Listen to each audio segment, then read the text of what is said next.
Dans votre livre, vous y revenez, hein, vous voulez un bouclier environnemental et social. Ça veut dire quoi en quelques mots, ça?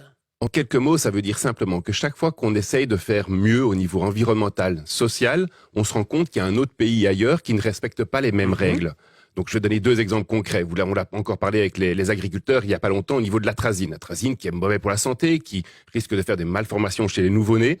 Ben, cette atrazine, elle est interdite chez nous depuis longtemps et heureusement.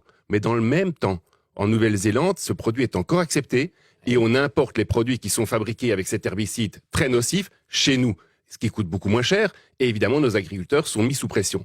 Et c'est la même chose avec les entreprises. Au niveau environnemental, on dit si vous polluez, vous devez payer pour cette pollution, pour les émissions de CO2, mais ce n'est pas le cas au Mexique ou en Turquie.